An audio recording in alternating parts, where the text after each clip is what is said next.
నమస్తే, welcome to Leo. మనతో ఉన్నారు సీనియర్ జర్నలిస్ట్ హేమసుందర్ గారు. సార్ నమస్తే. నమస్తే. ఫిబ్రవరి 26, 2010 అంటే దాదాపు 15 ఏళ్ళు పూర్తి చేసుకున్నటువంటి ఏం మాయ చేసావే క్యూటెస్ట్ కపులైనటువంటి సమంత నాగచైతన్య గురించి తెలిసిందే.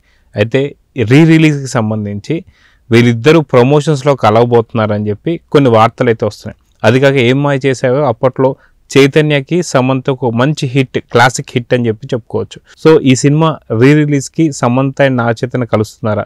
మొత్తానికి జూలై 18వ తారీఖు రిలీజ్ అయ్యే ఈ సినిమా ప్రత్యేకతలు ఏంటి అంటే ఏం చెప్తారు? సాధారణంగా అగ్రిమెంట్లో రిలీజ్ ప్రమోషన్స్లో పాల్గొంటామని అగ్రిమెంట్లో ఉండదు.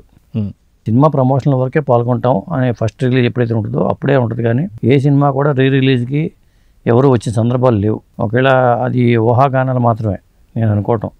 15 ఏళ్ళైన సందర్భంగాను రిలీజ్ చేస్తున్నా కానీ వీళ్ళు పాల్గొనే అవకాశాలు అయితే లేవు. ఈ జంట పాల్గొంటారు, ప్రమోషన్ వర్క్లో పాల్గొంటారు, హాజరవుతారు అని చెప్పి అంటున్నారు. కానీ ఆ షరతులు దాంట్లో ఉండవు, ప్రధానంగా ఉండవు. అది ఫస్ట్ తెలియాలి. అది ఎందుకంటే వాళ్ళు ఏమైనా ఇష్టపడి వచ్చి పాల్గొంటే తప్ప వచ్చి నేను స్వచ్ఛందంగా వచ్చి సినిమాని ప్రమోట్ చేయడానికి ఎవరు రారు కూడా. ఎంత సినిమా ఫీల్డ్ అంతా డబ్బులతో ముడిపడి ఉంది.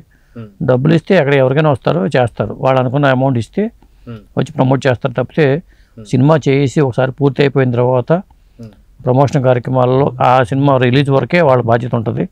రిలీజ్ తర్వాత సక్సెస్ మీట్లు ఇవన్నీ ఉంటాయి అగ్రిమెంట్లో, ఆ ప్రకారం చేస్తారండి. అంతేకాని రిలీజ్కి వరకు లేదు. ఏం మాయ చేసే సినిమాకి సంబంధించి సమంత రియాక్ట్ అయ్యారని చెప్పి కొన్ని వార్తలు అయితే వస్తున్నాయి. అయితే ఆ వార్తలు ఏంటి, తను ఎలా స్పందించింది అంటే ఏం చెప్తారు? అంటే నేను అసలు రావటం లేదు అనేది ఆవిడ స్పష్టం చేసింది. అంటే నేను వస్తానని కూడా ఎక్కడా చెప్పలేదు కూడా అని చెప్పింది. ఇంకోటి ఏమన్నారంటే ఆవిడ నేను ప్రమోట్ చేయలేదని చెప్పింది. తర్వాత ఈ టాక్ ఎక్కడి నుంచి వస్తుందో కూడా నాకు అసలు తెలియదు అంది. ఈ సినిమాలో జంటను కలిపి చూడాలని అభిమానులు ఇష్టపడవచ్చు కానీ ప్రేక్షకుల దృష్టిలో ఉంచుకొని మేము జీవించలేము కదా అంటూ ఆవిడ స్పష్టం చేసింది. ప్రేక్షకులు బట్టి మేము బతకలేము కదా అంటూ ఆవిడ కామెంట్ చేసింది. కాబట్టి ఇది కలవట్లేదు అనేది స్పష్టం. ఇక ఒకసారి పెళ్ళైపోయి వీళ్ళు నాగచైతన్య, శోభితా ధూళిపాల పెళ్ళైపోయింది, వాళ్ళ జీవితం వాళ్ళు జీవిస్తున్నారు. వీళ్ళు కలిపి నటించాలని కోరుకోవచ్చు, తప్పులేదు. సినిమాలో మళ్ళీ కలిపి నటిస్తారా అంటే నటించవచ్చు. చాలా వరకు తేడాలు వచ్చిన వాళ్ళు కలిసి నటించిన సందర్భాలు ఉన్నాయి, లేవని కాదు. అది అయితే ఈ మధ్య కాలంలో చాలా మంచి లవ్లీ పేరు తెచ్చుకున్నటువంటి ఒక నాగచైతన్య సమంత విడిపోయిన తర్వాత మళ్ళీ శోభితా ధూళిపాలతో నాగచైతన్య మ్యారేజ్ అయింది, ఓకే. కానీ సమంత కూడా ఇంకెవరో పెళ్లి చేసుకోబోతున్న కొన్ని వార్తలు వచ్చినా ప్రస్తుతానికైతే ఆ వార్తల్లో ఎక్కడ కూడా నిజం లేదన్నట్టుగా తను చూస్తున్నాను. మొన్న మధ్య వచ్చినటువంటి శుభం కూడా మంచి హిట్ కొట్టిందని చెప్పి చెప్పుకోవాలి, అది సమంత గారి యొక్క ప్రొడ్యూసింగ్లో. సో ఇలా చూసుకుంటూ పోతే సమంతకు అంతా మంచి రోజులానే కనిపిస్తూ వస్తున్నాయి. సో మళ్ళీ ఈ యొక్క ఏమై చేసే రిలీజ్ ఎవరికి ప్లస్ అయ్యే అవకాశం ఉంది? అటు సమంతక ఇటు నాగచైతన్య కంటే ఏం చెప్తారు? రిలీజ్ పరంగా చూసుకుంటే సమంతకు ప్లస్ అవ్వచ్చాము కానీ నిర్మాతకు ఆవిడ ఫెయిల్ అయింది. శుభం సినిమా అటర్ ఫ్లాప్ అయింది. అది హిట్ కాదు. వాళ్ళు హిట్ అని ప్రచారం చేసుకోవచ్చు కానీ హిట్ అయితే సినిమా కాదు, అదొకటి. తర్వాత ఇంకొకటి ఏంటంటే చాలామంది ఆవిడ నటించిన మొదటి సినిమా ఏం మాయ చేసావు అనుకుంటుంటారు, అది కాదు. ఆవిడ అదే విషయం స్పష్టం చేసింది. నేను నటించిన సినిమా తమిళ సినిమా, ఆ సినిమా పేరు మాస్కోవిన్ కావేరి అని చెప్పిందన్నమాట ఆవిడ. కాబట్టి చాలామంది అనుకుంటారు ఏం మాయ చేసావుతో సినిమా రంగ ప్రవేశం చేసింది అనుకుంటారు కానీ సినిమా రంగ ప్రవేశం తమిళ సినిమాతో జరిగింది అనేది స్పష్టం చేసింది. కాకపోతే చాలా గ్యాప్ రావడంతో ఆ సినిమా గురించి మర్చిపోయారు, ఎవరు తెలియదు అని ఆవిడ చెప్పిందండి. అయితే గతంలో కూడా ఎన్నోసార్లు ఏం మాయ చేసావు అనేది మొదటి సినిమా అని చెప్పేసి ఎన్నోసార్లు వచ్చినా సరే ఎప్పుడు ఖండించలేదు.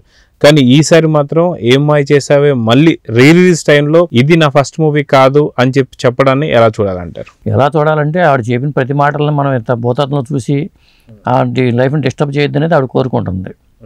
ప్రధానంగా మనం అలా చూడాలి తప్పితే. ఇంకోటి ఏంటంటే ఆ రాజ్ డీకేతో తిరుగుతుందని లేకపోతే ఇంకోళ్ళతో తిరుగుతుందని ఇవన్నీ ఆవిడ పర్సనల్ లైఫ్, ఆవిడ ఇష్టం.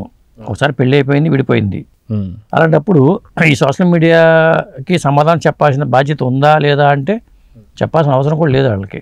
సో ఓవరాల్గా ఈ సినిమా జూలై 18 రిలీజ్ చేస్తానికి ఏంటి కారణం అంటే ఏం చెప్తారు? అంటే 15 ఏళ్ళు అయినాయి అని కారణం కాదు కానీ ఈ మధ్య ప్రతి సినిమా కూడా రిలీజ్ చేస్తున్నారు. అప్పుడు చిన్నపిల్లలుగా ఉన్నవాళ్ళు ఇప్పుడు యూత్గా ఉంటారు. ఖచ్చితంగా వాళ్ళు యూత్కి నచ్చే సినిమా అది. ఫస్ట్ లవ్ ఉన్న వాళ్ళకి నచ్చే సినిమా కాబట్టి ఖచ్చితంగా రిలీజ్ చేస్తే డబ్బులు వస్తాయని కావచ్చు.